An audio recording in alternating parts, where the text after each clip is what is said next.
गहरी नींद में सो रहे थे। उन्हें जोर से हिलाया तो वे उठे, अंदर जाकर बच्चों को आवाज लगाई।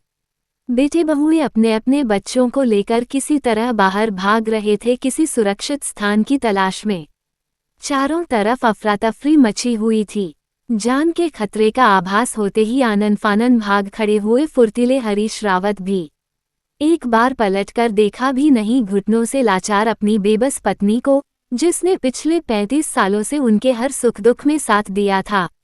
बहुत आहत हुई थी लाजवंती पति के इस रवैये से। कहाँ 7 फेरे लेकर 7 जन्मों तक साथ निभाने की कस्में खाई थी दोनों ने, पर सेकंड भर में ही सब कुछ साफ हो गया। एक न एक दिन मरना तो सबको है, पर जीते जी अपनों का साथ छूटने का दुख मरने से भी भयंकर होता है, ऐसा महसूस हुआ था उस पल। उस रात अम्माजी बिल्कुल असहाय और संवेदन शून्य पड़ी थी अपने बिस्तर पर। तभी भूरा एक आवारा कुत्ता, जो घर के बाहर वाले बरामदे में पड़ा रहता था, न जाने किधर से अंदर आया और उन्हें देखकर भौंकने लगा, मानो कह रहा हो जल्दी चलो वरना अनर्थ हो जाएगा। वे चाहती तो धीरे धीरे निकलने की कोशिश कर सकती थीं, पर जीने की इच्छा तो खत्म हो चुकी थी। अब जीना भी किसके लिए? उन्होंने भूरा से कहा, तू भी क्यों नहीं भाग जाता नालायक, मुझे छोड़कर।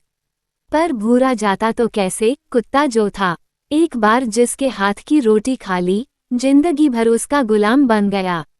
तभी ऐसा लगा कि भूचाल आ गया हो, सब कुछ उलट पुलट। उसके बाद जब आंखें खुली तो देखा ऊपर से रोशनी आ रही है।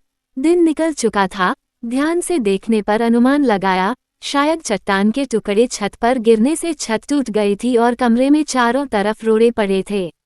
वे नीचे पड़ी थी और उनकी खाट उनके ऊपर, कारण उन्हें आपदा राहत केंद्र की संचालिका बना दिया गया। किसी को उनका असली नाम नहीं मालूम था, सब उन्हें सम्मान से अम्माजी कहते थे। तभी जमुनिया अंदर आई, ये सोचकर कि अम्माजी क्या आदेश देती हैं। अम्माजी ने इशारे से दीवार पर लगे फोटो और नाम पता दिखाने को कहा। आगंतुक ने बड़े ध्यान से उन्हें देखा और निराश होकर वहीं धम्म से बैठ गया जमीन पर।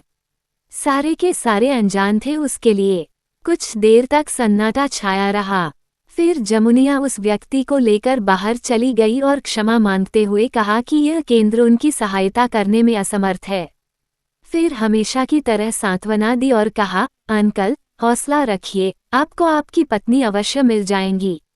जमुनिया के साथ ही भूरा भी चल पड़ा उस आगंतुक के पीछे पीछे, जैसे पुराना दोस्त हो। पता नहीं कुत्ते में क्या बात थी कि आगंतुक को अपने बरामदे में पड़े उस आवारा कुत्ते की याद आ गई, जिसे मना करने के बावजूद भी लाजवंती सुबह शाम कुछ न कुछ खाने को दे देती थी। और अकस्मात ही उसके मुंह से निकल पड़ा, भूरा। नाम सुनते ही कुत्ता अपनी दुम हिलाने लगा। रात के करीब 10 बजे भूरा के भौंकने से अम्माजी की नींद खुली। लगा किसी ने हौले से दरवाजा खटखटाया हो, ठीक उसी तरह जिस तरह शादी के बाद उनके नैनवेले पति सबके सोने के बाद खटखटा कर कमरे में घुसते थे। उन्हें लगा मन का वहम है, पर थोड़ी देर बाद जब दोबारा दरवाजा खटखटाया गया तो उन्होंने दरवाजा खोल दिया।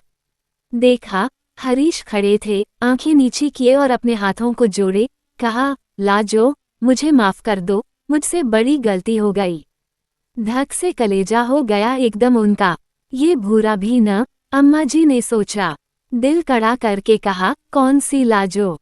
कैसी लाजो? हरीश बोले, मेरी धर्म पत्नी, मेरी हमसफर। वो तो मर चुकी। 15 जून 2013 की आधी रात को ही जब किसी अपने ने उसका साथ छोड़ दिया था बीच सफर में, कहकर उन्होंने दरवाजा कसकर बंद कर लिया।